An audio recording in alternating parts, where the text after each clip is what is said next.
Vas. Bienvenidos al podcast de FitLanza, un podcast donde vamos a entender y vamos a hablar del sistema del arte. Específicamente en la zona del Bajío, aunque también incluiremos y tendremos invitados de otras zonas del país. Si quieres escuchar a artistas, gestores, directores de museos, mecenas, etc., y enterarte de todo lo que pasa detrás del mundo del arte, este es el podcast que debes escuchar. Bienvenidos, bienvenidas, bienvenides. Yo soy Lex. Yo soy Bere. Y este es FitLanza y su podcast. Gracias. Adiós.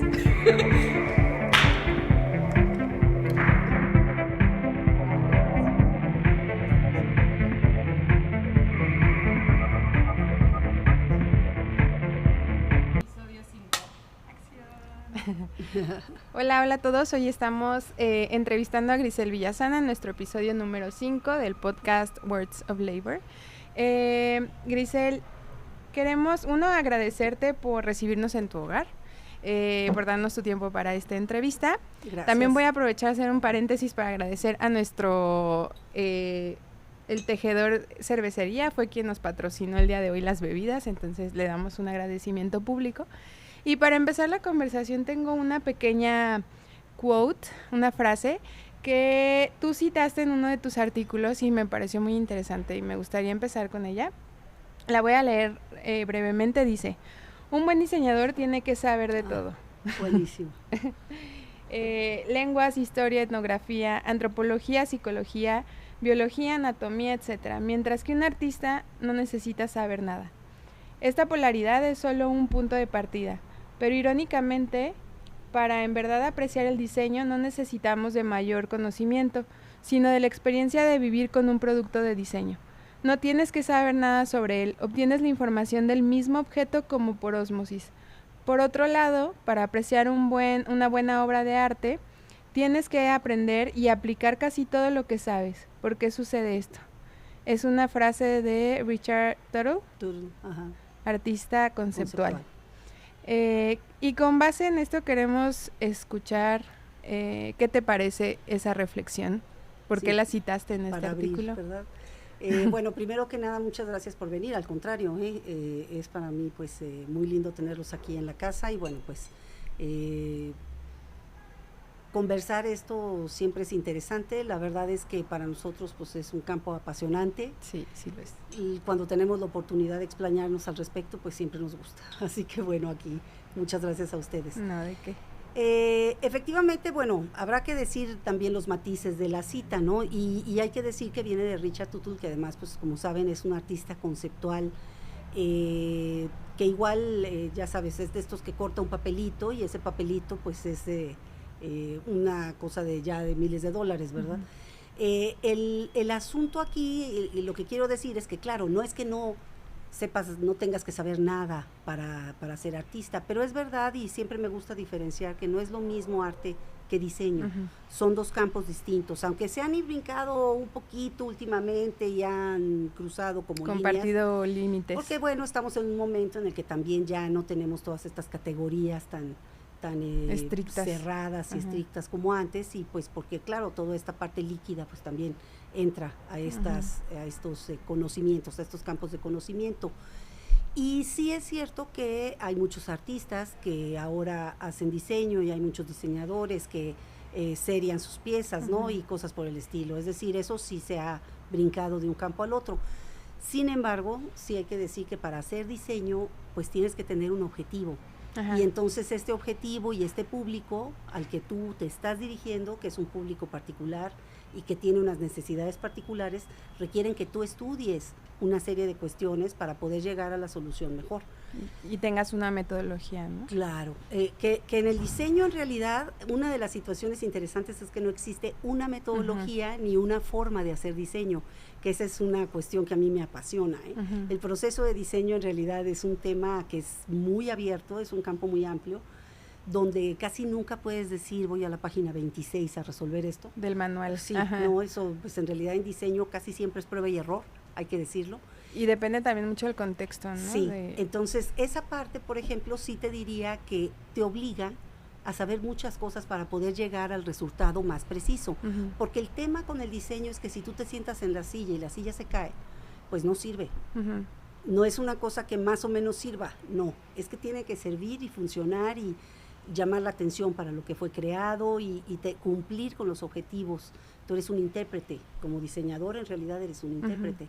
Entonces esa parte sí es muy importante, como todos estos conocimientos que tienes que aglutinar, que yo les digo que sí, para ser diseñador hay que ir al cine y hay que estar tanto en las Alimentarte de noticias, y hay todo. que alimentar de todas partes posibles, porque la verdad es que tú eres un intérprete de tu sociedad Ujú. y los resultados los vas a obtener en tanto cuanto conozcas a esa sociedad realmente. Entonces esa parte es muy técnica y es muy difícil y sí tienes que tener una cantidad inmensa de conocimientos. Claro, tú eres una gente que sabe muchísimo, obviamente, de arte y bueno, pues es un gran artista y es de los que rompe paradigmas y rompe en su momento, pues ellos son 70s absolutos, es la generación que viene rompiendo con todo. Lo que durante 500 años se vio como arte, ¿no? Entonces, claro, es una persona que sabe perfectamente de qué va el juego.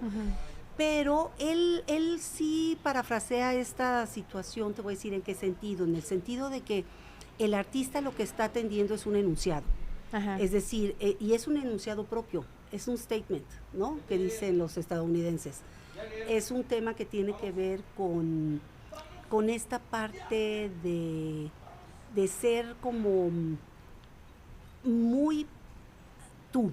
Ajá. Tienes que ser muy tú, tienes que decir lo que tú crees, lo que tú piensas y tienes que confrontarlo. Ajá.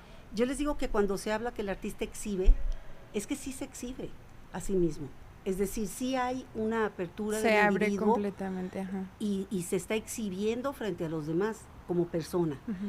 Esa parte implica más un tema personal donde yo puedo emitir un mensaje que no está condicionado por un resultado. Al contrario, mientras más abierto, mejor. Ujú. Las mejores obras de arte son las que dialogan con más gente, son las que atraen a más gente, las que más gente puede conectar.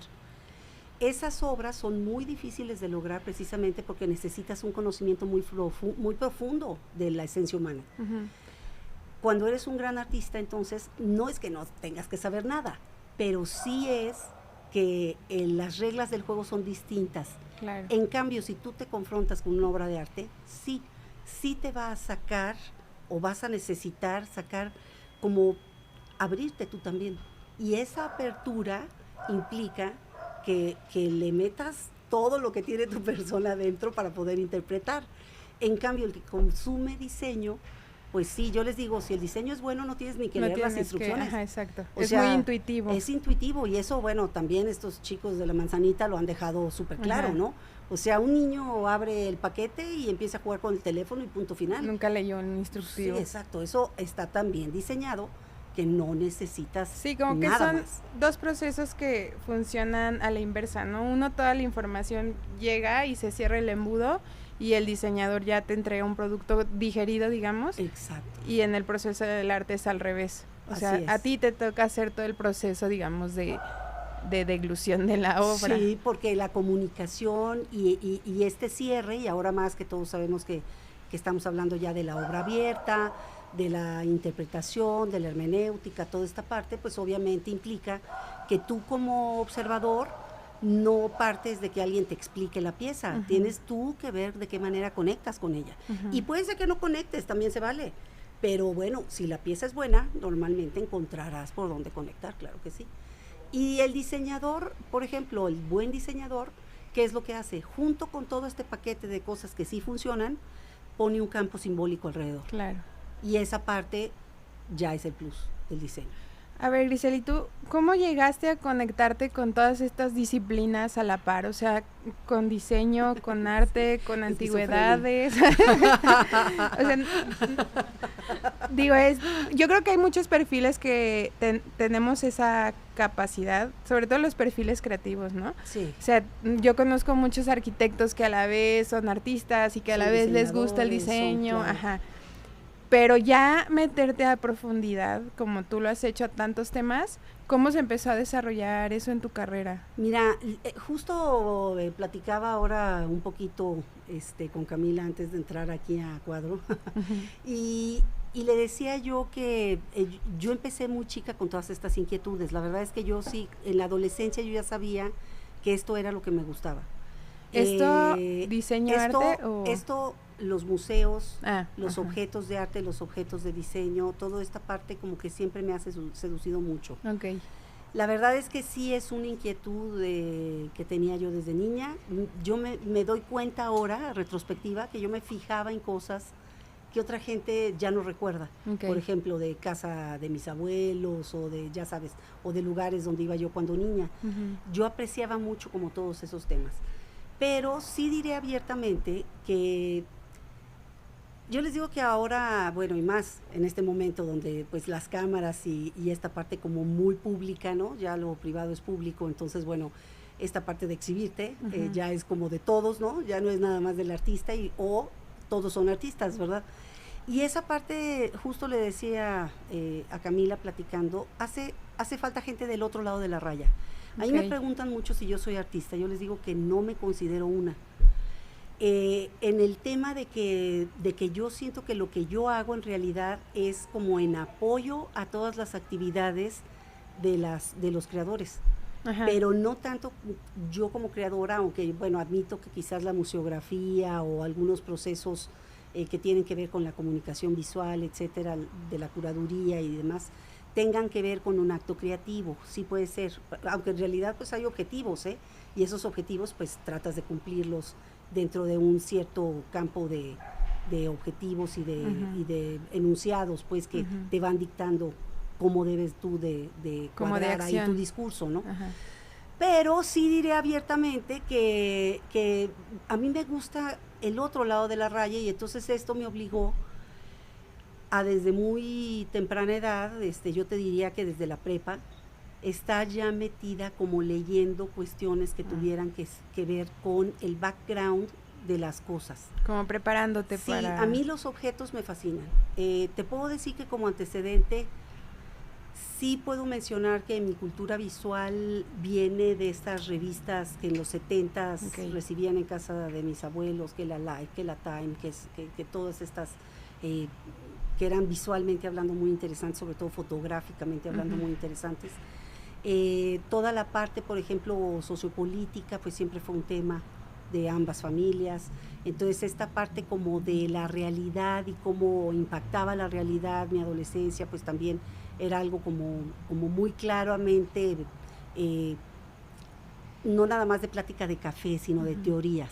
O sea, pero era una cuestión de lo que veías que te rodeaba en la familia o también hay personajes en tu familia que... Sí, diré abiertamente que tengo un tío, primo hermano de mi papá, que fue la persona que me introdujo ya oficialmente cuando yo tenía 20 años a estas ligas, porque la verdad es que no formaba yo parte de ellas. Javier López de Arraga, Delfín se llama, él es...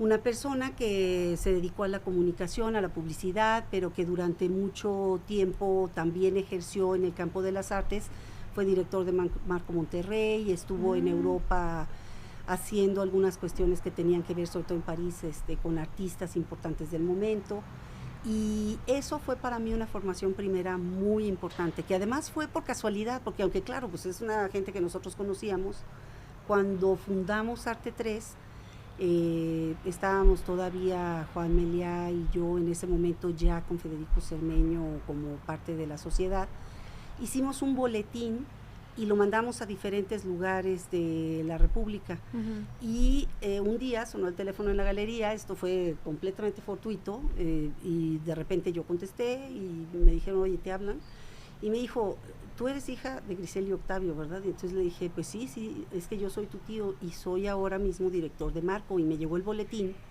y dije, esta niña pues tiene que ser mi sobrina. Sí. Y la verdad es que sí, fue así como entré y ahí, bueno, pues me permití un poco de nepotismo, sí, porque fue increíble poder ir, sobre todo al backstage. Ajá. que era lo que a mí me interesaba aparte. Es decir, hubo una serie de muestras, entre ellas algunas muy importantes, Alechinsky, me tocó, por ejemplo, toda la parte de Chillida, me tocó toda la parte, por ejemplo, de los chinos, de esa exposición increíble de la China y de Hong Kong, cuando estaban apenas dándose a conocer en Occidente, ¿no? Que también montó Marco Monterrey, increíble, con la Asian Society, una cosa maravillosa. Ahí fue donde yo conocí, por ejemplo, a Cai Guoqiang, que para mí es uno de los mejores artistas del mundo. Esa parte, por ejemplo, sí me tocó increíble, pues ir a las ruedas de prensa, que me invitara a pasar a los montajes. Ya con pase VIP. Sí, yo me enteraba, por ejemplo, que tenían que poner polines en el estacionamiento de Marco porque las obras de Chillida pesaban. Y esa parte, por ejemplo, pues es para mí súper valiosa. Si no te enteras de eso, a menos que estés tras bambalinas. Entonces, esa parte sí la agradecí muchísimo. Yo venía con esa inquietud y como ratita de museo y de biblioteca desde muy chica, pero ciertamente esa fue mi entrada. Fue una persona que me dejó trabajar desde los primeros momentos con gente pues muy posicionada. Y también pues sí diré que se dio ese cruce junto con pues mis idas y venidas a México cuando estaba yo pues todavía soltera, que por ejemplo toda esta parte del avalúo y de las subastas pues yo la aprendí de Rafael Matos, por ejemplo Moctezuma, que para mí es uno de los grandes pilares de todo esto en México. A ver, pero vamos un poquito más atrás, porque sí quiero llegar al tema de la galería, pero primero me gustaría preguntarte cómo llegaste del diseño gráfico a la museografía. Yo estudié diseño gráfico porque no pude ir a México a estudiar museografía. Yo quería irme a la Ibero México a estudiar museografía. Ok. Tu opción entonces, B fue mi opción B, lo voy a decir abiertamente, fue diseño gráfico en León. Okay. Pero fíjense bien lo que voy a decir, y esto es algo que para mí fue invaluable, así de verdad, y lo voy a decir tal cual. Fue espléndido, fue increíble, porque tuve maestros maravillosos. Se me enseñó algo que era un híbrido entre cultura visual, diseño e historia del arte, que eso para mí fue valiosísimo. Y se me permitió hacer un subsistema en exposiciones y escaparates.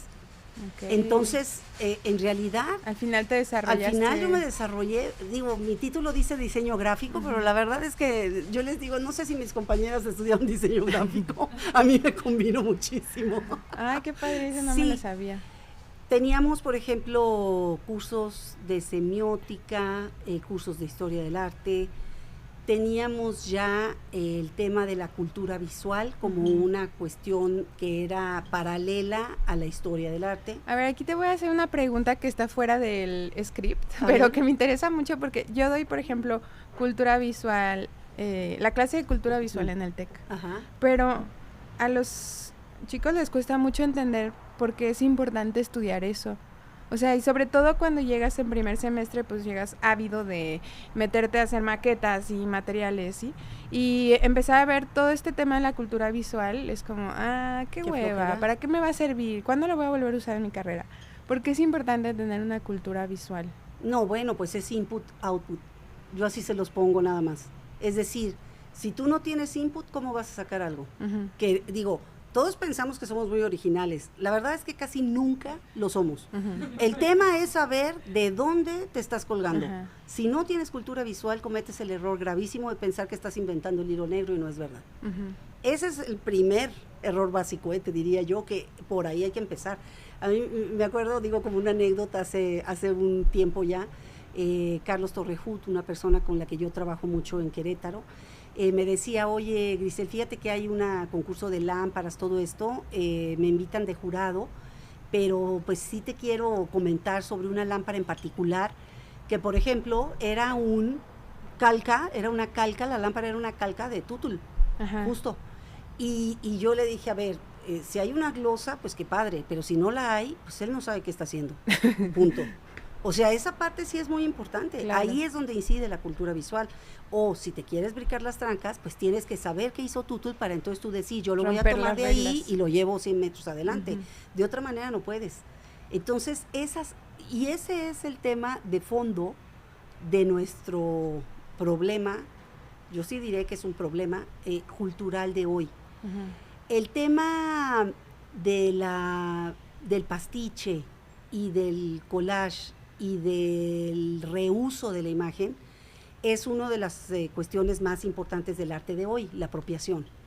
Pero si tú no tienes claro cuáles son estas apropiaciones o de dónde vienen estas apropiaciones, entonces caes en un cliché de copy-paste, donde ese copy-paste sí se nota mucho a nivel de productos terminados.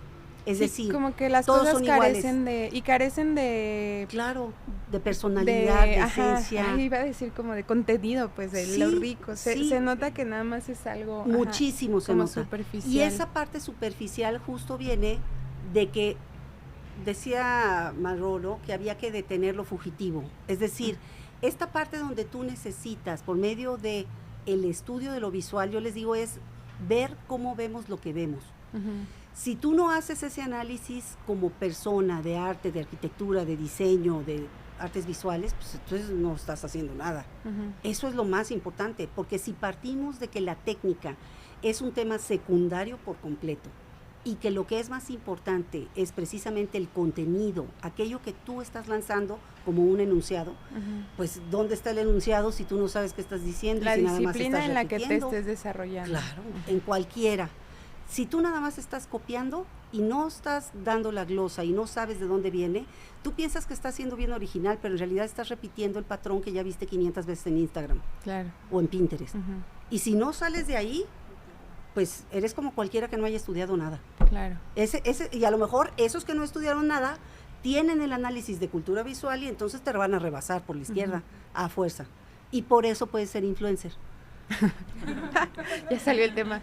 Bueno, es que así va. Digo, Claro, tú no, puedes ser una chava que interprete la moda y que pueda romper los esquemas de la moda a partir del uso cotidiano de esos patrones, pero consciente de que los estás traslapando. ¿De dónde viene? ¿Por qué lo estás haciendo? Esa parte, claro, o sea, digo, 200 académicos de París dijeron, ¿cómo? Si nosotros estudiamos 20 años para poder hacer crítica de moda. Sí, pero lo que está haciendo esta chica es cultura visual. Es súper importante porque nosotros precisamente estamos en este linde que ahora ya está más posicionado de 30 años para acá. Yo te puedo decir, por ejemplo, que cuando yo empecé a estudiar todo esto de cultura visual yo lo estudié en los seminarios de Arco Madrid. Ya es que arman ahí todo un compendio de conferencias con acreditación académica y todo esto en paralelo a la feria. Yo estuve yendo unos 4 años y me metí a toda esta parte precisamente de cultura visual, coleccionismo, conservación, todo esto. Y te puedo decir que esa todavía se veía muy raro. Todavía los discursos de Canclini o de Val o de toda esta gente que estaba de lleno en ese rollo, todavía se sentían como un poquito fuera de contexto y como no tan académicos como los de los círculos de la historia del arte. La estética, exacto, la filosofía, toda esta parte. Pero la realidad es que ahora, 30 años después, bueno, ya sabemos que esos cruces de cultura popular, cultura mediática, alta cultura, etcétera, pues son lo que nosotros nos nutre. Y yo sí creo que desde la cultura visual no tienen jerarquía, es decir, son igualmente importantes y los artistas visuales de hoy utilizan todo ese semillero precisamente visual para hacer lo suyo. Claro, y es que también la cultura visual, más bien, la importancia de estudiar la cultura visual llegó, yo creo que así con súper urgencia después del internet, ¿no? O sea, de totalmente, pues ya todo el mundo podía porque consumir la imagen lo ya que no fuera. fue del artista. Antes era del publicista, ¿se acuerdan? Y después de los 60 Warhol compañía se convirtió fue del artista. Ahora, por ejemplo, ya no. Ya la imagen pertenece a la gente. A las masas. A las masas. Entonces, esa parte es justo lo que hay que estudiar de la cultura visual. Y sí implica leer, no nada más ver. Y sí implica detener la imagen y entrar a cómo vemos esa imagen. Analizar. Y qué nos dice esa imagen. Esa parte sí implica leer. Y ahí es donde yo sí me aviento la leída. Me encanta. Pero esa parte sí tienes que tener como esa curiosidad. Claro. Porque sí es un campo, la verdad, más bien nuevo, en donde yo sí me refuerzo autodidacta. Sí te diré que tuve mentores increíbles, sí diré, por ejemplo, que Florencia Riestra pues, fue mi mentora en antigüedades, o por ejemplo, Lourdes Báez, pues todo lo que es historia, todo lo que es arte contemporáneo, toda la parte de diseño, por ejemplo, pues sí la aprendimos mucho de gente que venía de México, venía de Guadalajara, digo, yo siempre cito a David Herrerías porque para mí es básico, y la parte como interesante de lo que es el tema de tú enterarte de cómo están las cosas, pues sí tiene que ver con que tú tengas la curiosidad del aprendizaje y de saber qué pasa de última generación, porque la verdad es que todo esto, que eso les digo, es para eso sí sirve el teléfono y para eso sí sirve el Instagram. Yo ahí me siento súper cuata de Damien Hirst cuando me enseña todo lo último que puso en la colección en la White Gallery. O sea, pues sí, digo, es que eso es lo padre de Instagram. Y yo puedo echar el recorrido con él, digo, pues qué emoción tan grande, ¿no? Ahí es donde yo sí digo, pues tiene que haber esa curiosidad. Claro. Si tú nada más quieres ver cómo están los cuadritos del de al lado, pues bueno, puedes hacerlo, pero pues te estás perdiendo todo el mundo. De todo, claro. ¿Verdad? Ya cerré el paréntesis, gracias, porque sí me interesaba mucho ese tema. Pero volvamos otra vez. Entonces, para poder, a lo mejor somos nuevos, tenemos pocos escuchas, ¿verdad? Pero a lo mejor nos escuchan estudiantes míos que apenas están desarrollándose en estos ámbitos. ¿Podrías describir desde tu labor qué es la museografía y qué es la curaduría? Sí, mira, de hecho yo también diré abiertamente que yo estudié la maestría precisamente en cultura visual. Es decir, ¿en dónde? En la Ibero, junto con la Universidad de, ¿cómo se llama? Ay, se me fue ahorita el nombre. Una pista. Ahorita te digo, porque ahorita me va a caer. Pero bueno, en México hay una universidad que pues era conocidísima precisamente por todos estos cambios de filosofía, comunicación y diseño. Hicieron la maestría junto con ellos, ahorita te digo, y lo que quedó fue un tema de retórica y hermenéutica, que esa era pero como no querían que se la llevara el departamento de comunicación tal cual, la declararon de diseño gráfico. Pero en realidad fue una maestría que tenía que ver con la creación del discurso visual. Eso fue lo que yo tomé como base de mi formación como curadora, porque no había aquí todavía no llegaba Cuauhtémoc, todavía no había gente aquí. Ellos se fueron a Londres a estudiar, que era donde había precisamente cómo hacerlo. Y la realidad es que esta parte a mí me convino también muchísimo, porque vino gente como Román Esqueda, vino gente como Alejandro Tapia. Sí, digo que son gente de primerísimo calibre, que la verdad, pues saludos a Román. Olvídate, sí, saludos a todos, si nos escuchan, que me van a regañar porque no me acuerdo de la universidad. pero al final sí fue un experimento también, porque sí era un experimento dirigido por Carmen Castañeda, que también había estudiado semiótica en Alemania, traía ese conocimiento todo. Entonces digo, no, yo olvídate, yo estudié aquí en León todo, pero la verdad es que fue de primerísimo nivel todo lo que estudié, de verdad lo digo. ¿O será que a mí me interesaba tanto que yo también le eché muchas ganas y a mí me encantó todo? Así te lo digo. Pero no, también eran muy buenos, esa es la verdad. Sí fueron oportunidades que se dieron tiempo, espacio, y que para mí fue un privilegio. Tuve muy buenos maestros. Al final, el asunto es, Alexandra, que sí es un campo de conocimiento que me permitió a mí la hilación del discurso, que a eso iba. ¿Qué es para mí la curaduría? Para mí la curaduría es como el análisis de un momento sociocultural donde tú como curador emites un discurso, un enunciado, planteando preguntas en realidad más que respuestas. Para mí es más importante, partiendo de la retórica aristotélica, que fue donde me formé, movere, ese es el tema. Es decir, yo estoy en un lugar cuando entro a la exposición, mental, físico, social, económico, y cuando salgo de la exposición estoy en otro lugar. Ese movere aristotélico es lo que uno persigue. Si tú le cambias el lugar mental a 10 gentes, no, bueno, ya es un éxito. Las curadurías de verdad permanecen en la historia porque dan en el clavo en el momento, tiempo, espacio, que esa es la labor de un curador, leer lo que necesitaríamos pensar.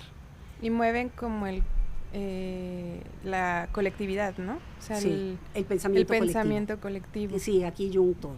Es decir, esta parte de este imaginario común que tenemos en un lugar y que tratamos de llevar a otros, sí. Digo, parece una proeza, ¿no? No es fácil. Pero justo creo que esa es la magia de la curaduría. Sí, claro. O sea, que una buena curaduría pueden ser detalles súper chiquitos o conexiones que parecen muy sencillas. O aleatorias inclusive, ¿no? Pero que justo hacen ese clic que dices... Exacto. Y si logras que alguien llegue y lea un texto y diga, esto no lo había pensado me llevó antes. A otro lugar. No, bueno, ya, para mí es como objetivo cumplido. Sí, ahorita que lo dices así, creo que en mis experiencias, yo no conocía la curaduría. Y ya, pues igual, conforme vas avanzando y te vas preparando y todo, cada vez me fijo más en esa labor, ¿no? Y justo creo que los que más me gustan es por eso que escribes, que llegas, lo lees o ves la pieza o la colección de piezas y dices, ya, o sea, no puedo, pensé una cosa nueva, hice una nueva conexión, hice una nueva relación que no tenía antes y pues me llevó a otro lugar.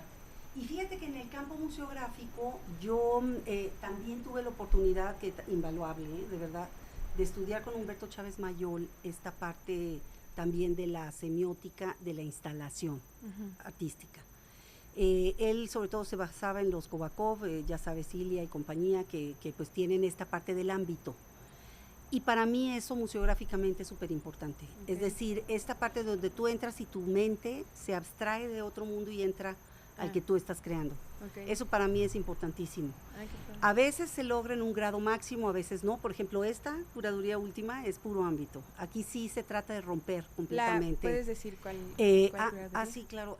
Se acaba de inaugurar una muestra en la Universidad de La Salle, en el Museo Universitario, en el MIN, que trata sobre diferentes documentos, mementos, fotografía, etcétera, de la historia de México. Pero está armada de tal forma que se han escogido algunos personajes o personas, me gustaría más decir, de la historia, que nosotros estamos bajando del pedestal, estamos poniendo en su sala, en su despacho, en su dormitorio, para poder leer, pues algo que yo creo que es importantísimo y fundamental en este momento de nuestras vidas. Esa gente no estaba pensando, me van a poner una calle dentro de 100 años, es decir, tenía un problema particular. Y para resolverlo tomó acciones. Y nosotros somos producto de esas acciones que tomó. Pero en realidad es un tema que nos concierne a todos. Es decir, estamos haciendo historia siempre. Y creo que ahora nos toca hacer historia. Entonces me parece importantísimo.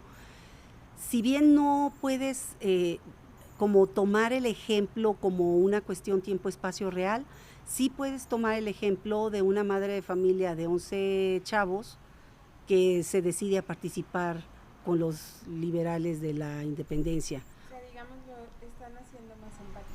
Sí, porque... se puede relacionar con la persona, no con la figura, porque esa historia nació, les digo que la historia de bronce después de Monsiváis y Bartra pues ya acabó.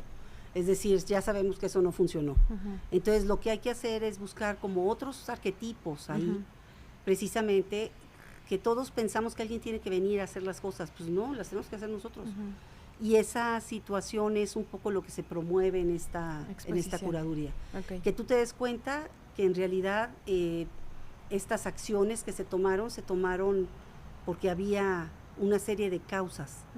Y en la vida cotidiana, decía Napoleón, todos actuamos o por amor, o por interés, o por miedo, o por fe en algo.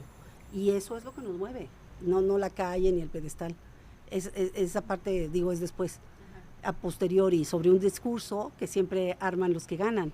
Entonces, aquí lo que estamos haciendo es como bajar eso a otro nivel para poder tener una interacción y tú darte cuenta que eres tú quien debe hacer historia. Así para va. Que la vayan a visitar. Sí, está interesante. Ahí, por ejemplo, estamos haciendo uso del ámbito. Y esa parte, pues, a mí me encanta. Museográficamente hablando, a mí me seduce mucho. Esto me lleva a otra pregunta, que es, ¿cuáles son hoy tus proyectos principales? O sea, ¿qué estás haciendo hoy en día? Pues también comentábamos antes de entrar al cuadro, que básicamente, por ejemplo, estoy en 2 curadurías, una que tiene que ver con un tema fotográfico, que es una línea de tiempo, pero con experimentos de fotógrafos actuales, está interesante. Wow.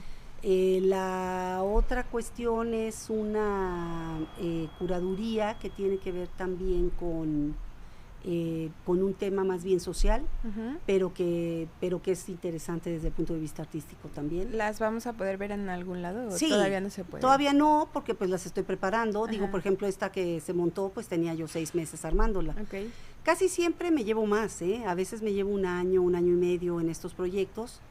Se tejen como con mucha, no diría que dificultad, pero sí es como muy laborioso. Ajá. Entonces esa parte casi siempre son proyectos de un año y medio. Acá, por ejemplo, fue un proyecto de 6 meses porque parte de una curaduría previa. Okay. Entonces ya había un cierto campo investigado.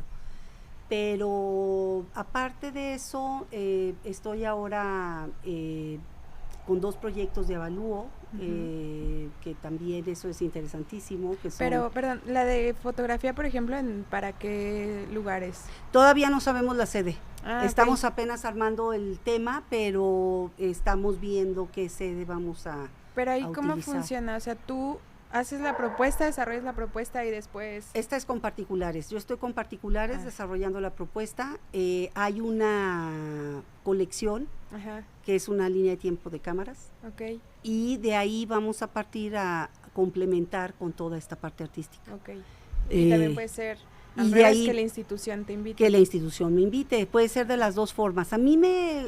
Yo me he mantenido en esta consultoría independiente porque de veras creo que así le puedo ayudar más a todo el mundo. Me gusta participar muchísimo con las instituciones. Para las instituciones siempre soy un ente un poquito incómodo, la verdad, porque sí me brinco muchas trampas, lo admito. No es fácil trabajar conmigo y lo sé, pero funciona. Okay. Funciona. La Hay verdad resultados. es que cuando me dan un poquito de paciencia, casi siempre funciona. Pero sí es un poco difícil porque yo casi siempre tengo muchos hilos por fuera de la institución, que tengo que amarrar para poder cerrar el proyecto. Entonces esa parte hace que los tiempos de la institución y los tiempos y los modos de la institución, ya sabes, todas estas cuestiones más burocráticas, todo esto, casi siempre que están en paralelo al otro, sí, son diferentes tiempos, diferentes formas, diferentes modos.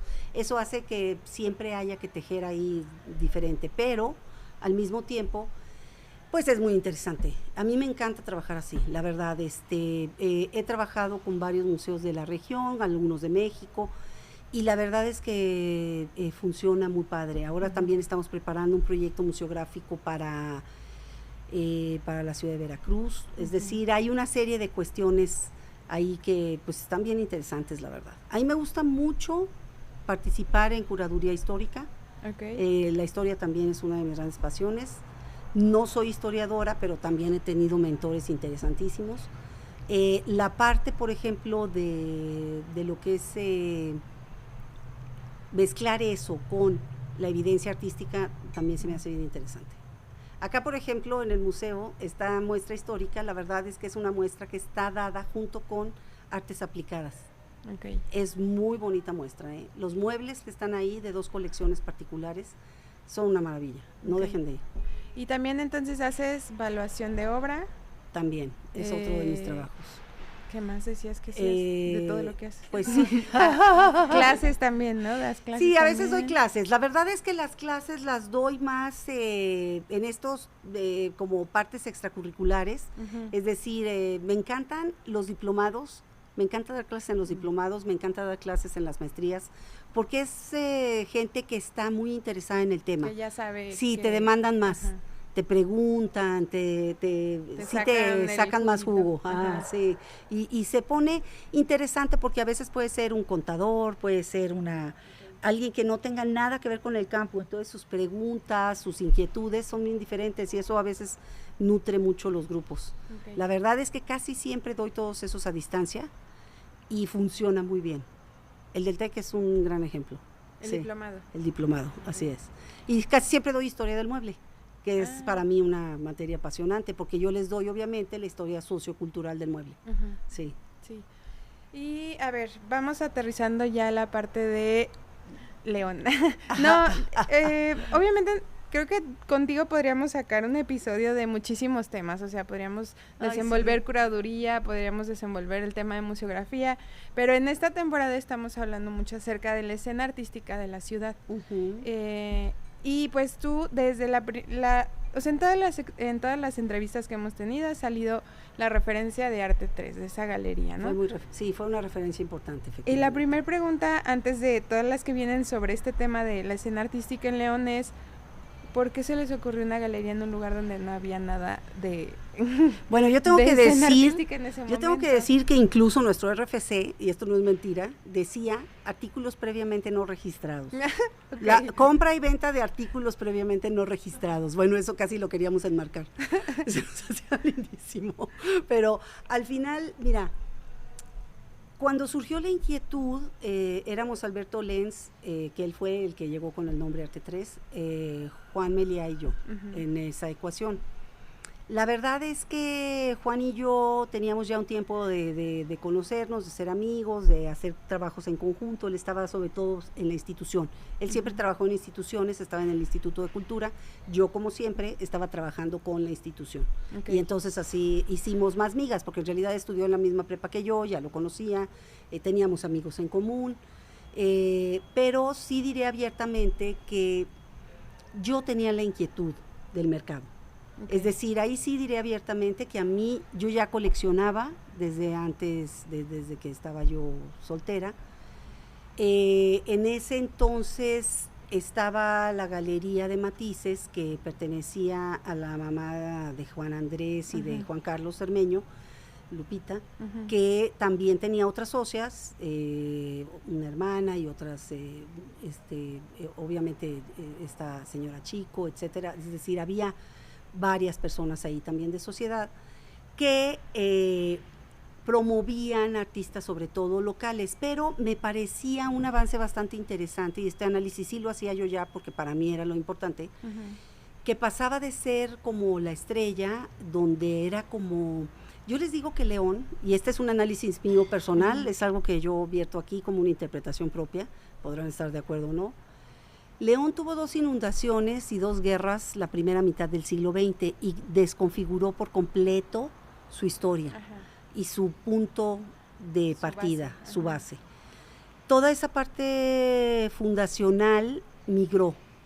La mayoría de las familias que se dedicaban al textil, que se dedicaban a todas estas actividades muy productivas previas a la Revolución, porque además León era una ciudad porfiriana, digamos de Porfirio, para ser exactos, ellos emigraron a México para estar más protegidos, y después muchos al extranjero inclusive.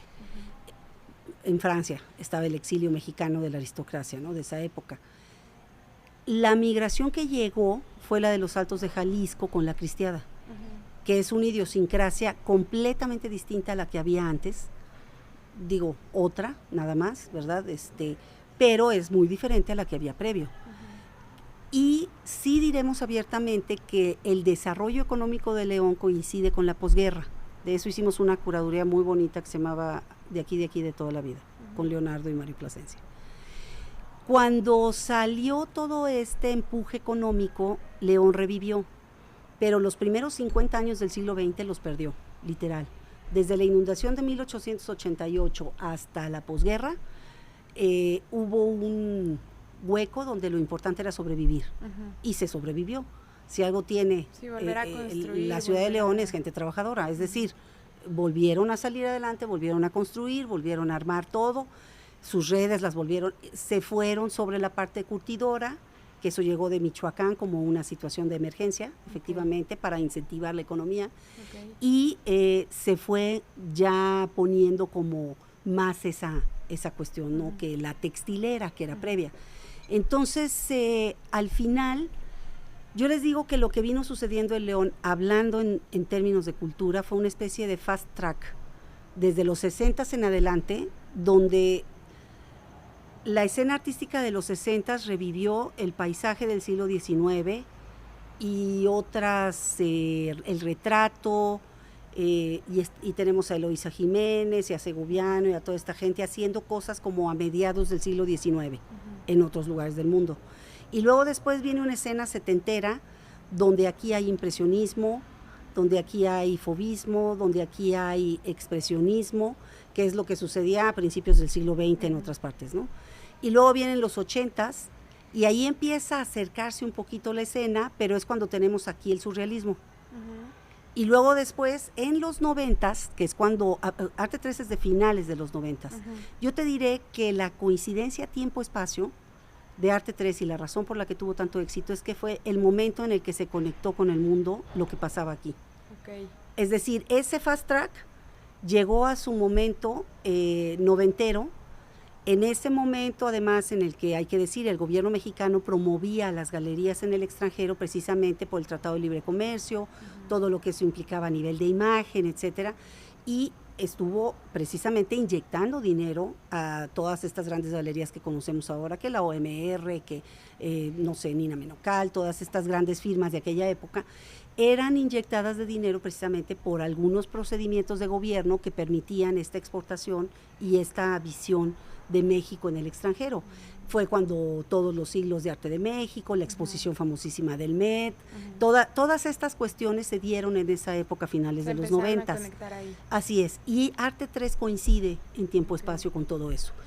Viene como antecedente La Estrella, que es la que vende toda la parte decimonónica, retrato, paisaje, y toda esta... ¿Es una galería? Es una galería que tiene su sede en San Miguel de Allende y aquí en León, y vende sobre todo este paisaje de Orozco, de Cepeda, de todos estos paisajistas que yo sí creo que ahí el más connotado ciertamente va a ser siempre Gallardo en la región, y que ahora, bueno, también diré que son una memoria importantísima de un paisaje que ya no existe después de la urbanización, que creo que eso también ya tiene un mérito extra sobre aquello de la luz nada más, ¿no? Pero bueno, ese es otro discurso. Pero al final esa cuestión evoluciona con matices a la venta de todo lo que es arte moderno. Okay. Es decir, todas las tendencias de arte moderno, como se daban en León en los 80s y principios de los 90s, la vende Matices. Cuando nosotros llegamos a la escena, nos empatamos con una escena de arte contemporáneo que es muy fuerte en México, nación, me refiero a México país, y que tiene de referente precisamente el proceso de arte actual del extranjero. También fue cuando empieza la feria de arte contemporáneo. Las primeras muestras son precisamente de finales de los 90, principios, que empezaron como muestras en Monterrey y luego pasaron a Guadalajara y después llegaron a México como MACO, pero ya mucho después. Nosotros íbamos a esas muestras, es decir, te estoy hablando de la prehistoria, ¿verdad? Del arte contemporáneo. Estamos hablando ya de los 90, que no fueron hace 20 años, ya fueron hace 40. Eso hay que decirlo, ¿eh? Es decir, hay una escena de arte actual que ya es 40 años de antigüedad que tiene. Que ahí es donde yo, por ejemplo, si les digo, por ejemplo, si tú me dices, es que en los 80s de León la gente pintaba a la manera de los fauvistas o los impresionistas, yo entiendo perfectamente el fenómeno porque se da por todas estas carencias que estuvimos platicando. Pero si tú hoy en día me dices que estás pintando así, no entiendo. No entiendo nada, porque quiere decir que tú no estás enterada de qué está pasando fuera. Si me doy a entender esa cuestión, conectado. No, a esa parte yo no la puedo entender, porque ese tema bonito, lindo de la pintura decorativa, pues es padre y siempre tiene un derrotero y siempre tiene un comercio, pero no es arte en la manera en que el sistema lo lee. El sistema puede estar equivocado, podría ser. Siempre ha existido el Club de los Rechazados. Digo, el Salón de los Rechazados de París, pues fueron los grandes artistas del siglo XX. Es decir, esa parte existe, pero es como una parte que está contestando al mismo sistema. No es una parte que hace como que no existe. ¿Sí me doy a entender? Son dos cosas distintas, son dos actitudes distintas. Duchamp. Exacto. Son dos cosas distintas. Una cosa es ser Duchamp y contestarle a ese sistema y decir, a ver, todo esto que ustedes están proponiendo ya no forma parte del imaginario del siglo XX y de ahora en adelante yo me puedo burlar de ustedes. Digo, que estamos hablando que La Fuente se presentó en el Armory Show en 1912. O sea, es un tema ya de todo el siglo XX también. Entonces, que tú me digas ahorita que sigues pintando paisajes como en el siglo XIX, pues no lo entiendo. Eso sí no lo puedo entender, porque ya tienes que tener otra información. Claro, hay quien pinta paisajes, sí, pero no lo pinta como en el siglo XIX. Hace alguna interpretación de ello. Y esa parte sí es necesaria. Eso es lo que se llama concepto. Y sí te puedo decir que fue lo que llegó con Arte 3, y por eso fue tan emblemático, porque nosotros, como te decía, conectamos con el Sistema Nacional. Hicimos muestras como Arte 3, sí se hizo feria de arte como Arte 3.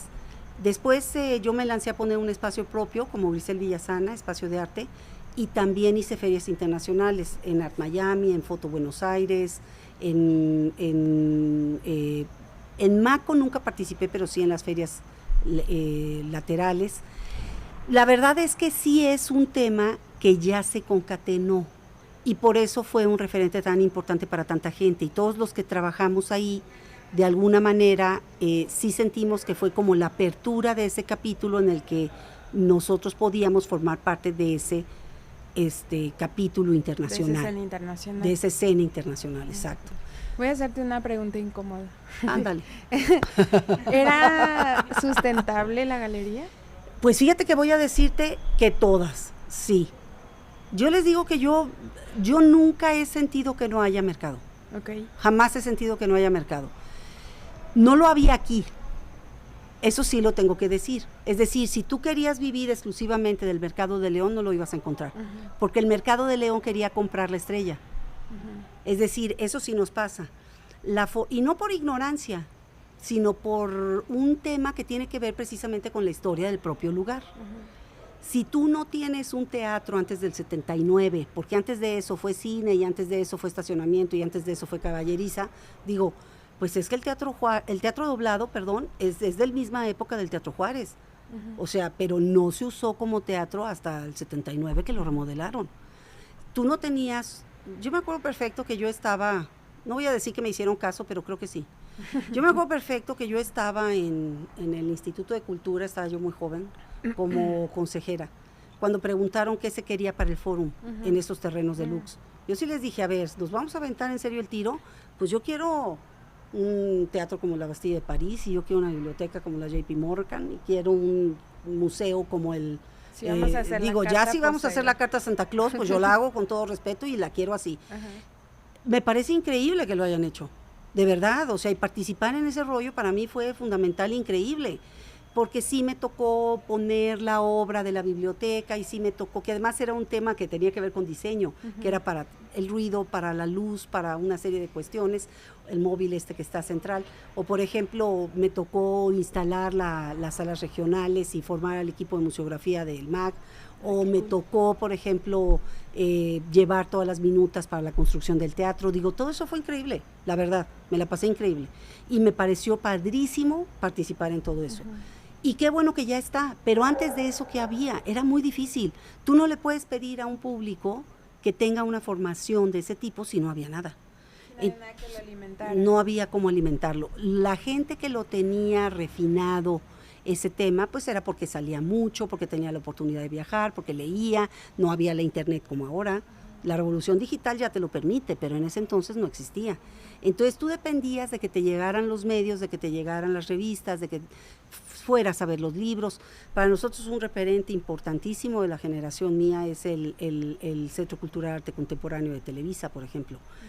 Para nosotros era un lugar importante. Por ejemplo, mi tío también estuvo en esa parte, en la fotografía, en la colección de fotografía. Entonces ya también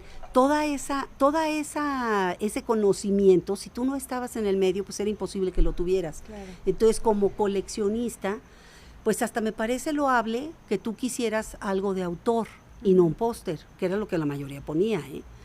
De eso a comprar arte contemporáneo, pues no. Obviamente había que venderlo fuera. Y eso fue lo que nosotros hicimos. Como ustedes lo hicieron sustentable. Había 3, 4 gentes que coleccionaban aquí, que siempre fueron nuestros clientes y que compraban muy bien. Pero fuera de eso, la verdad es que por eso se hacían las ferias y por eso se iba a México y por eso se buscaba.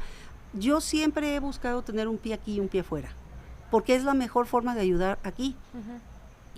La forma de ayudar a que todo esto se desarrolle de la manera correcta, pues es precisamente tender líneas hacia afuera y que se venga un poco más para acá todo. Ahora ya es muy notorio, por ejemplo, con todos estos espacios alternativos de la ciudad, con las galerías independientes. Digo, por ejemplo, Juan Andrés y compañía, pues son como los herederos de esa estafeta que viene desde Matices, Galería Matices, Arte 3, Dos Topos. Esa parte sí, para mí es una línea continua, que es una resistencia heroica, dijera Carlos Aranda. Es decir, sí, es una resistencia heroica en un lugar donde no se tiene un mercado del arte contemporáneo, definitivo. Pero si no lo hacías, pues nunca iba a estar, ¿verdad? Les digo, bueno, alguien tenía que hacerlo. Pues sí, digo, sí estábamos un poco loquitos, siempre he sido muy romántica, la verdad, lo admito. Les digo que cuando me tiro del precipicio y salpico a todo el mundo, pues ya, todo el mundo dice que qué idiota estoy. Pero claro, a veces caigo parada y qué genial. A veces me sale, bueno, pues cuando funciona, pues es genial. Bravo. Pero, exacto, pero pues hay que intentarlo. Y la verdad es que sí es cierto que el mercado como tal todavía no está.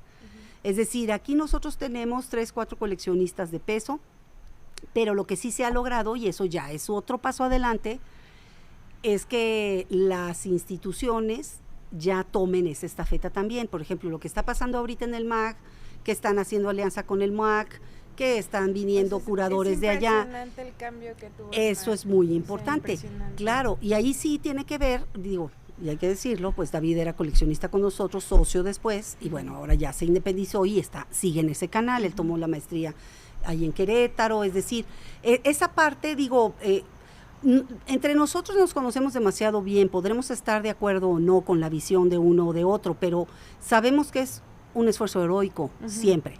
Entonces, digo, ¿cómo les diré? Como que los pleitos siempre tienen que ser como en la medida de que no tires nada que sea importantísimo para la comunidad. Porque la verdad es que eso sí pasa. Digo, puedes no estar de acuerdo con algunas cosas, pero siempre tienes que pensar que eso es un paso adelante. Es decir, lo que está pasando ahorita en el MAC es un paso muy importante, que es esta misma línea discursiva, pero que ahora ya está desde las instituciones, cosa que nunca habíamos logrado. El que se defendió más tiempo fue Leonardo y como una especie de stealthcraft, ¿no? O sea, un poco como por fuera del radar. Entonces, hizo unas curadurías increíbles, pero la verdad es que pues... Siento que como nadie le entendía, pues nadie le decía No, nada. así mero, tal cual. Y yo eso le decía siempre, no, bueno, pues tú vienes aquí como fuera del radar porque nadie sabe qué demonios haces, entonces, pues está padre.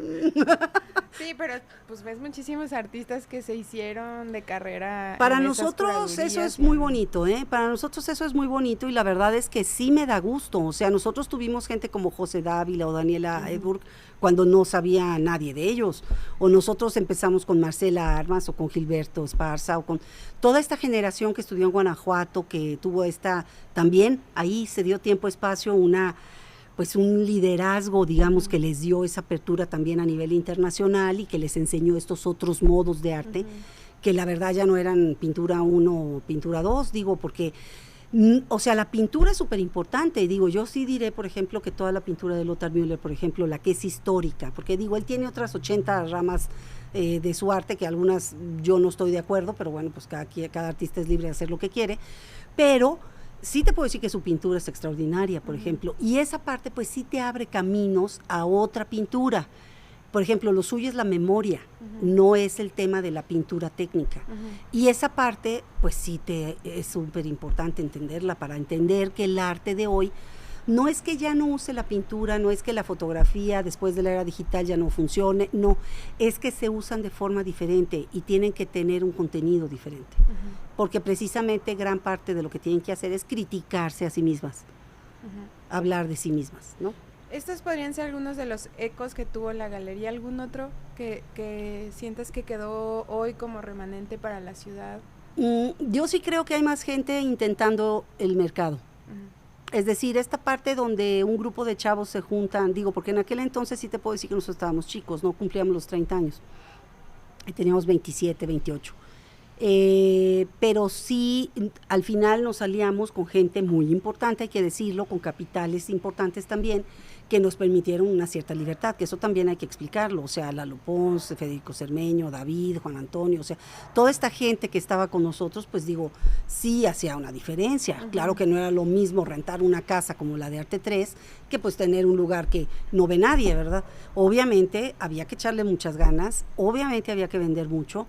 La verdad es que sí hubo una época en que se vendía muy bien, pero sí no, o sea, no había un mercado real aquí.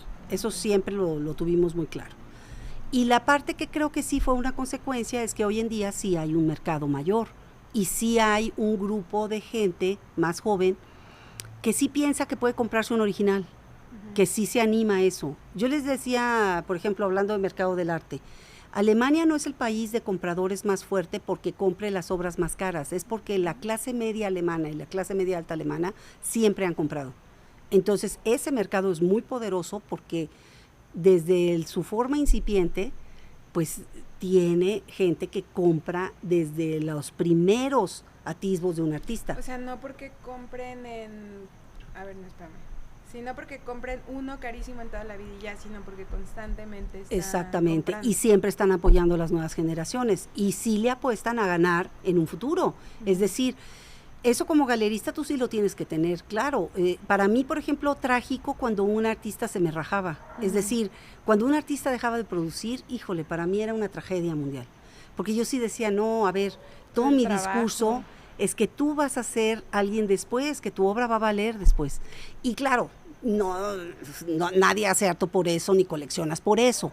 Pero al final, yo sí lo buscaba siempre. Yo sí buscaba siempre hacer un poquito de trampa. Y por ejemplo, cuando me contrataban para hacer corporativos o cuando me contrataban, asesoré durante muchos años la colección de Banco del Bajío, por ejemplo, o la colección de Castores o algunas otras particulares. Sí te puedo decir ahora la del Instituto Oviedo, por ejemplo, esta última es con un material histórico de ellos. La verdad es que pues siempre he tratado de hacer trampa, es decir, estás comprando algo que te gusta y que te emociona y que te parece padre, pero pues yo también tengo que ver que sea una firma que dentro de 20 años pues te dé un poquito más, ¿verdad? Claro. Esa sí sería la idea.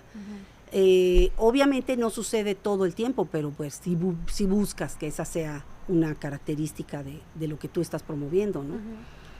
¿Y qué otros matices le ves hoy a la escena del arte, pues no quiero decir contemporánea, pero pues literal de ahorita en León? Yo sí creo que hay un movimiento ya muy diferente, porque ha llegado mucha gente de fuera, porque los chavos ya están más conectados a nivel digital con lo que realmente es arte actual, o lo que realmente es hoy en día considerado como arte. Porque hay un mercado incipiente de gente de mi edad que tiene ya 50, 55 años, pero que sí tiene dinero para comprar arte contemporáneo y sí quiere comprar eso, y no quiere que su casa se parezca a la de sus papás, o sea, sí tienen ya esa parte. ¿Has tenido ese como choque de... A mí todavía, bueno, nos pasa mucho que en las exposiciones que hacemos es arte emergente, ¿no? Y la mayoría, la verdad, son artistas amigos nuestros. Pero hemos tenido muchos comentarios de gente de nuestra edad, o más joven incluso, que es como, ¿qué es esto? O sea, valoran mucho, por ejemplo, el trabajo de los artistas como súper tradicionales y súper de libro, y ver algo así es como, ay, ¿por qué esto le llaman arte? O sea, sigue siendo un tema el arte contemporáneo. Porque nosotros vivimos, sí, claro, y es normal, porque nosotros vivimos en una sociedad muy conservadora, con valores muy conservadores, y el arte actual normalmente reta esos valores conservadores, es por fuerza. Es decir, la persona que va a comprar obviamente no es la media, ni es la mayoría. Es verdad que todavía no va a ser así. Y no es necesariamente que sea escandalosa, porque sí diré que, a mí me tocaron los 60s, los 70, bueno, los 70s y los 80s, y sobre todo los 80s sí fueron de harto sangre, semen, sudor y lágrimas, es decir, eso sí fue, una cosa tremenda, pero porque se estaba rompiendo todo ese prejuicio, pues que la verdad sí existía. Al final yo sí siento que ahora, 50 años después, porque ya pasó mucho tiempo de eso, Yo sí creo que hoy en día el querer escandalizar por escandalizar ya no es un tema. Ya no va, porque eso ya sucedió. Y sucedió por gente de primerísimo calibre. Digo, y acaban de montar una retrospectiva de Bárbara Kreger y pues ya quién puede hacer algo contra eso. Nada. O sea, ella ya dijo todo lo que se podía decir en ese sentido. Aquí lo que sí es muy interesante, digo, o si había que escandalizar, ya lo hizo. O los Young British Artists, ¿no? O sea, ya si había que escandalizar, pues para eso estuvo Sara Lucas, o sea, ya, escandalizó a todo el mundo y punto. O la misma Louis Bourgeois, ¿no? Digo, esa parte, pues ya sucedió. Yo siento que hoy en día escandalizar solamente te lleva a un lugar donde el miedo hace que pierdas la comunicación. Okay. Si me doy a entender, Sí. en este momento la escena es más como de diálogo. De dialogar. Tiene que ser de dialogar y tiene que ser de mover a la otra persona precisamente desde un lugar donde lo puedas atrapar. En esta escena, meter el escándalo siempre me ha parecido un ejercicio equivocado. Es decir, y yo lo vi siempre desde Arte 13, cuando yo estaba con esto y decidíamos las cosas entre Juan y yo, muchas de ellas.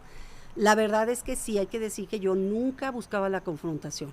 Yo trataba de poner obras interesantes desde el punto de vista visual, desde el punto de vista histórico, estético, desde el rompimiento conceptual, pero nunca desde el escándalo, porque a mí me parecía que eso era pues el antídoto para un chorro de gente que a lo mejor sí podía participar. Esa apertura cuesta todavía trabajo, claro que sí, eso sucede en todas las sociedades conservadoras del mundo, no nada más en esta. Y claro, por eso la escena de arte contemporáneo pues siempre es en las grandes ciudades. La incómoda. Que son más incómodas, claro.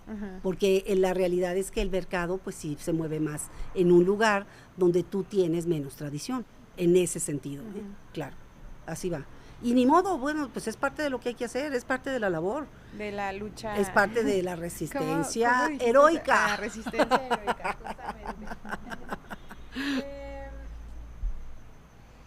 Tú que has trabajado en los diferentes sectores, un poco en lo académico, un poco en las instituciones, aunque te gusta más trabajar, como decías ahorita, pues de manera, digamos, independiente, ¿qué particularidades le ves a cada una? O sea, ¿qué tiene de rico trabajar con una institución de manera independiente? Las instituciones, digo, bueno, a mí la verdad aprendes mucho, por un lado. Yo te puedo decir, por ejemplo, no sé, un montaje que para mí fue como muy importante fue, nos invitaron a montar con la curadora Lourdes Báez un altar de muertos en la Casa Azul, ¿no? En el Museo Frida Kahlo. Para mí fue interesantísimo aprender cómo hacer el montaje ahí, porque la realidad es que sí tienen unos lineamientos, una serie de cuestiones que pues hay que seguir. Esa parte aprendes. La institución te da como una seguridad, te da una serie de elementos también que te ayudan a conformar como los discursos de una manera como más precisa. Te da un público determinado, que eso también es bien interesante cuando haces curaduría, es decir, yo sé que acá en La Salle pues una gran parte del público va a ser joven, y para mí que es el objetivo ahí, que se involucren, tomen una postura y voten. Porque hoy en día ellos son los que menos votan. Entonces, por ejemplo, eso para mí es básico. Eso te da una institución y te da el respaldo, claro, de una sombrilla que incluye muchas veces los seguros, que incluye los traslados, que incluye una serie de cuestiones prácticas de la vida real que son caras y que muchas veces pues solamente pueden cubrirse desde una institución.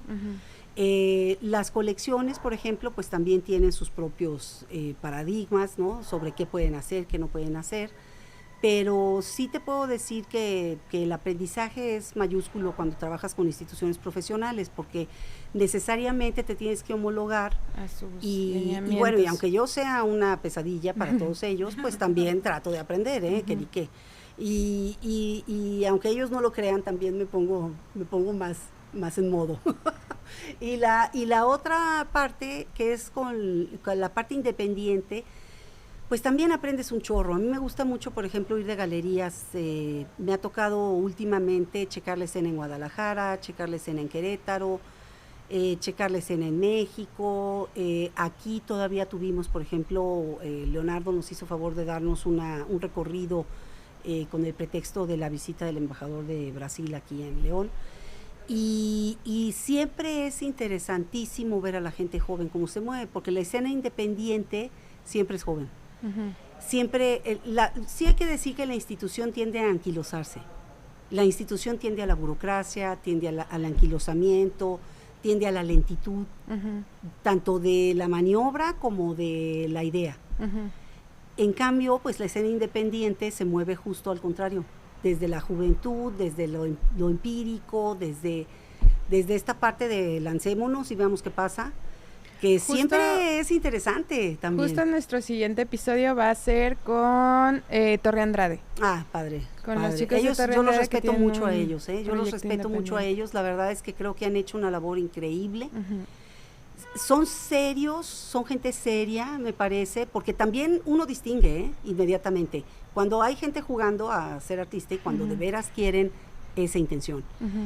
Es muy sutil, a mí me preguntan mucho, es que ¿cómo le hago? Y yo sí digo, bueno, es que si me preguntan mucho, pues no sé si sí, como que tienes que encontrar tu camino. Sí, ese es un tema. Y la verdad es que a menos que yo vea que ya hay un camino andado y de veras hay una postura, no me gusta a mí mucho sesgar el trabajo de un artista. Casi siempre reviso portafolios, me hablan artistas muchísimo, me hablan artistas todo el tiempo para preguntarme, oye, estoy planteando esto, ahora voy a hacer esto otro, oye, mi portafolio es de esto ahora, oye, mira, me estoy animando a experimentar aquello. Siempre me llegan en los cócteles, en el vinito, siempre me llegan a preguntar así de, oye, ¿cómo ves? Ahora voy a irme por este lado. Juan Melia siempre me decía, tú compras puras cosas de transición. Tú siempre compras como elementos de transición de una persona que está haciendo un cambio. Le digo, pues no es adrede, pero efectivamente, es que yo alcanzo a leer eso, quizás. Me gusta mucho esa labor. Esa labor me encanta. Y por eso digo yo que falta gente del otro lado de la raya.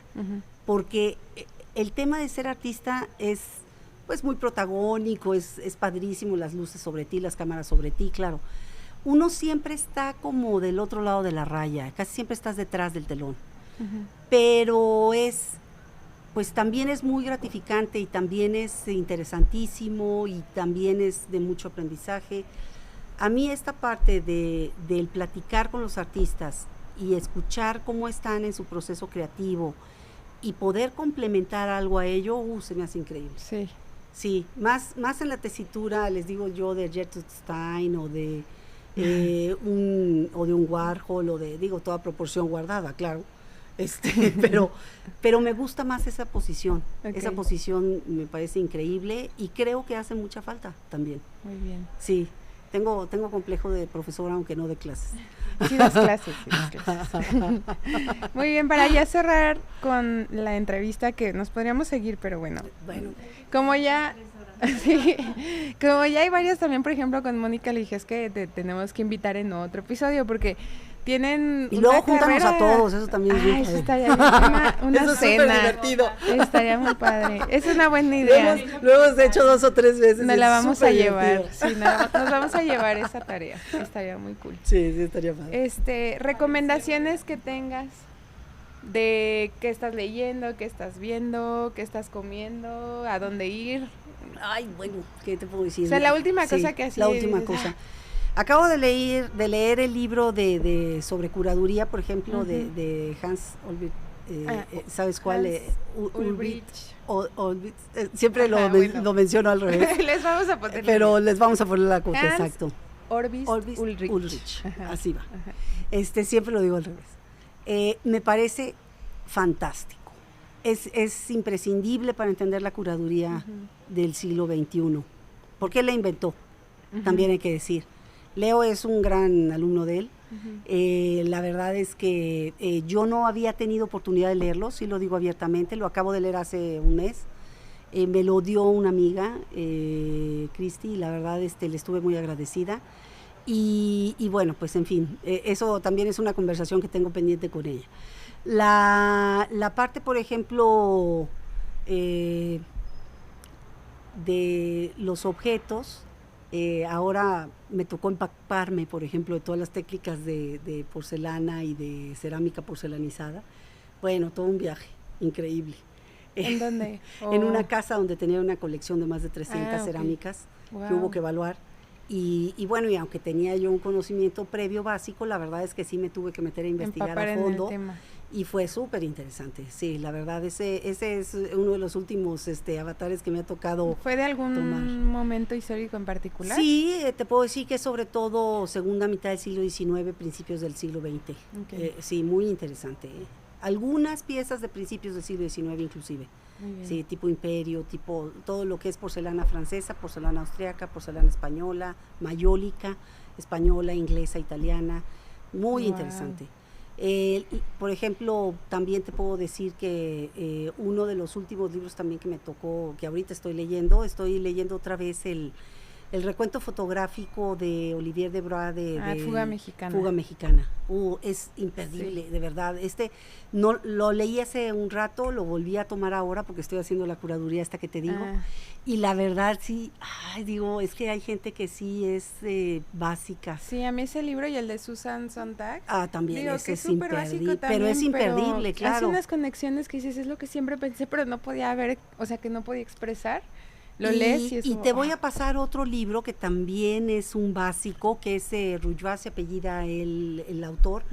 Es un recuento sobre la historia de la mirada fotográfica, también increíble. Ese también lo puedo recomendar ampliamente, también lo acabo de leer. Y la otra recomendación que daría, pues sería, yo soy mucho de música también. Eso adelante, a mí me mueve adelante. brutal. Traigo de moda un canal de música que se llama Medici.com. Así es la página. Así es la página, Medici.com, 1,000 pesos el año, digo, los mejores 1,000 pesos invertidos de mi vida, así, ópera, ballet, comercial, ¿verdad? Pero pues vale la pena porque me acabo de ver una serie de cuartetos, sobre todo las sinfónicas de Beethoven, pero en cuarteto, adaptada a cuarteto, para piano, cello, violín y ¿cómo se llama? Y viola. Ay no, increíble, con Yo-Yo Ma, Ash, este cuate italiano, que ahorita se me olvidó, bueno, pero de primerísimo nivel todo lo que presentan en ese lugar. Muy bien, les vamos a poner las ligas ahí para que puedan para que las puedan consultarlas. Perdón. Sí. Me gustaría hacerte una pregunta, si se puede. Sí, bueno, pues que ella nos diga. Sí, yo la repito por si no se escucha. Ahora que, o sea, cuando platicaban al principio de todo el tema de cómo invitar a la gente, quisiera saber por qué es importante que la gente se acerque a exposiciones, al arte, porque hay veces que nos mencionan, yo no soy creativo, yo no soy artista. Bueno, y si me quieres ver de genio, esa jaculatoria leonesa, es que aquí somos incultos. No es cierto, hace años que eso no es cierto. O sea, ya basta de eso. Bueno, cada vez que me la dicen, yo haz de cuenta que me pego. ¿Sí? Yo digo, no, ya no es así. Es por cultura visual. ¿Y cómo hacerle esa invitación a la gente? O sea, regresando al tema de cultura visual. Justo por cultura visual. Es decir, si yo quiero saber qué pasa en el mundo y quiero nutrirme de lo que pasa en el mundo, igual que voy a ir al cine, que bueno, ahí yo acabo de ver esta ya sabes, de Oppenheimer, que es como imperdible. Así. No la he visto. No he ido al cine desde la pandemia. No, la verdad, y esa sí es de cine, esa además sí altamente recomendable ir al cine. Pero bueno, es de verdad un peliculón y de verdad no sientes las 3 horas y cuarto que dura. No lo sientes. Otra recomendación. Impresionante. Sí, vayan al VIP para que el asiento esté más comodito, pero fuera de broma es imperdible. Porque además toca mucho de esto que estamos hablando. Me encanta de Oppenheimer y lo dejo aquí como corolario de esto que estás diciendo, que eso casi no podemos entenderlo. En esta parte de no somos creativos, si somos creativos, somos cultos, somos incultos. Y en esta parte de la envidia, y en esta parte del bloquear a la gente que no entiendes cómo piensa. Todo eso viene en esa película, hay que ir a verla. Pero uno de los procesos más interesantes, que sí comparo con el de la creación artística, es que todo el grupo de físicos, matemáticos, está haciendo una serie de lucubraciones y nunca saben cuál va a ser exactamente el resultado final, porque están partiendo de todo un proceso matemático que es fidedigno desde el análisis matemático, pero que es un proceso que tiene que llegar a un resultado, pero ellos al final, cuando aprietan el botón de la bomba de ensayo, no saben qué va a pasar. Es lo mismo en cualquier proceso creativo. Así va. ¿Cómo funciona esa mentalidad? Pues precisamente con base a prueba y error y precisamente con base a unos cálculos y a una serie de logísticas que tú crees que pueden llevarte al ejercicio y al final como lo visualizas. Lo ideal es que tu casa se parezca al render y no que tengas un render que sea una maravilla y tu casa no. Lo ideal es que tu maqueta o tu idea de escultura pues se parezca a la maqueta y no al revés, que te quede mejor la maqueta. Es decir, esa parte es muy difícil de lograr. La técnica sigue siendo un tema, aunque es una técnica muy amplia que ya dejó de ser lápiz 1, 2 y 3. Hay, digo, desde el que hace robótica hasta el que hace NFT, es decir, hay toda una forma de caja de herramientas. Exacto. Sí. Pero todas son herramientas y eso también hay que entenderlo muy bien. Y el proceso creativo, y quizás con esto parte de la pregunta se contesta, la mente creativa es como cualquier otra mente. Todos tenemos una creatividad mínima. Todos resolvemos problemas cotidianos. Eso es tener creatividad. Yo les digo que la mente del artista es una mente que sí es cierto que tiene como esta parte como de una visión de largo plazo, que eso sí es algo que se le da al artista, hace prospectiva. Normalmente nos dice cosas, pues se llaman vanguardias, nos dice cosas que nosotros que todavía no vemos, que van a suceder. Hace crítica o nos pone el dedo en la llaga sobre algo que apenas va a venir o que apenas nos vamos a dar cuenta. O que ya está, pero no nos hemos dado cuenta, pues, y quiere que nos demos cuenta. Ese es el tema. Al final, eso pasa, por ejemplo, en estas películas. Cuando tú vas y ves cómo todo proceso es un proceso a ciegas, y de verdad ese proceso solamente implica que tengas fe en lo que quieres lograr, pues ese es el tema del proceso creativo. Tienes que tener fe en ti mismo. Y ya o sea, que eso es precisamente el tema. Yo les digo, basta. A mí no me digan que León es inculto porque esto dejó de suceder hace 30 años. Es decir, hace 30 años no había medios. O sea, ok, vamos a darle 40 años. Sí, no había medios. Si ahora, si no te interesa, pues puedes decir claramente que no te interesa y no pasa nada. No, o sea, no va a suceder nada. Pero con conocimiento de causa, ¿no? Exacto. Nada más porque pero esto, porque además también, y eso dicho por los teóricos, no por mí, no existe la incultura. Todos estamos inmersos en una cultura de X grado, de X tipo. Si tú quieres llegar a la sofisticación, pues qué padre. Es súper divertido. La verdad, lo recomiendo ampliamente. Pero si no quieres llegar ahí, pues no estás obligado. No pasa absolutamente nada.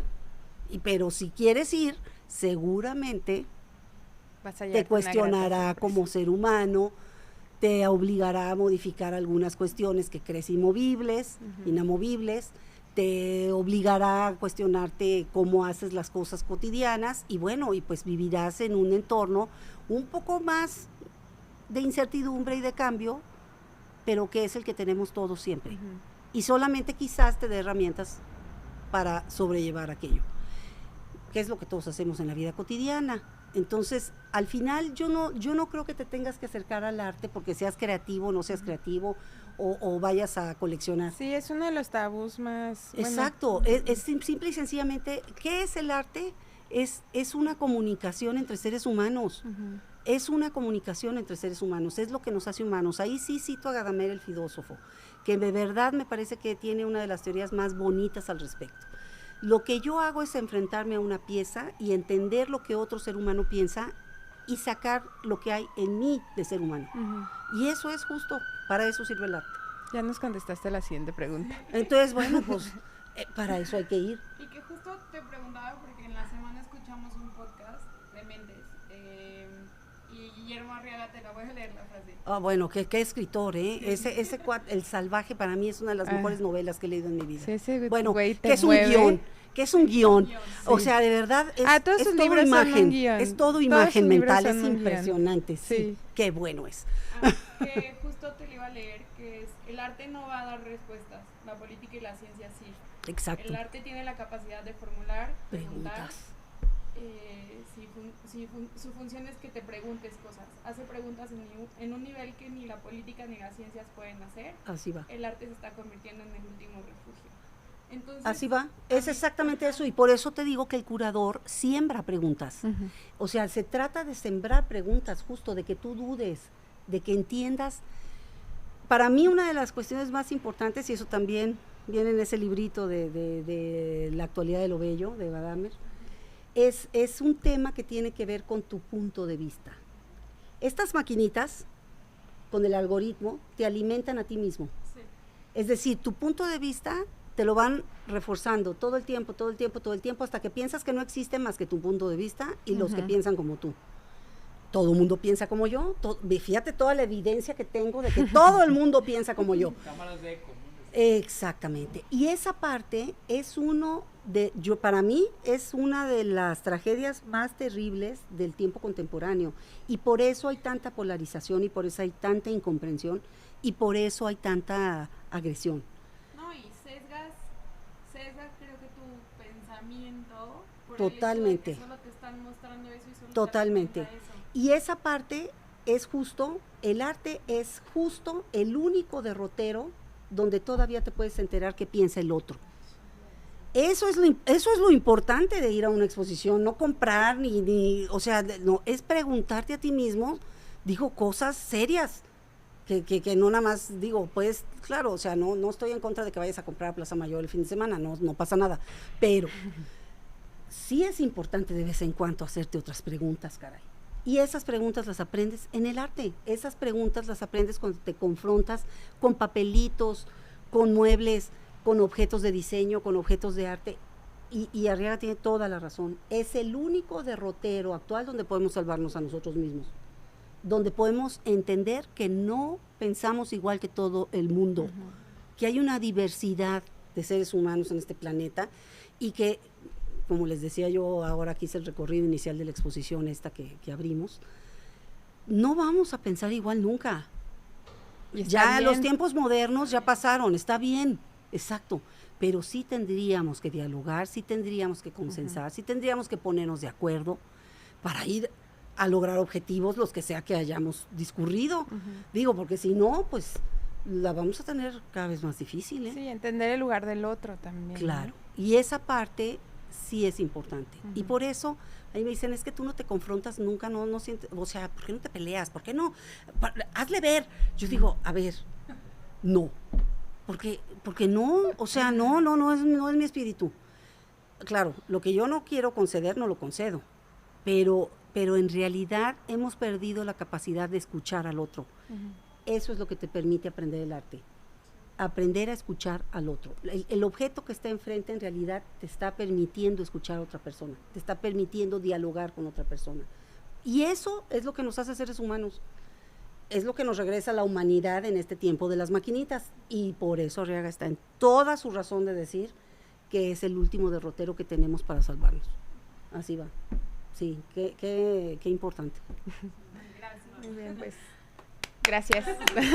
Gracias a ustedes. Riquísima plática, muchísimas Sí, gracias, Grisel. Pueden encontrar el episodio en YouTube, en Spotify y en Apple Podcast.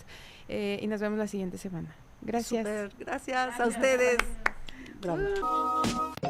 Gracias por escucharnos. No te pierdas nuestros próximos episodios. Síguenos en nuestras redes sociales, @FTLanza en Instagram y Facebook. Puedes escuchar nuestro podcast Words of Labor desde Spotify, Apple Podcast y YouTube. Y recuerda, si te gustó nuestro episodio, no dudes en calificarlo y compartirlo. Nos vemos el siguiente episodio.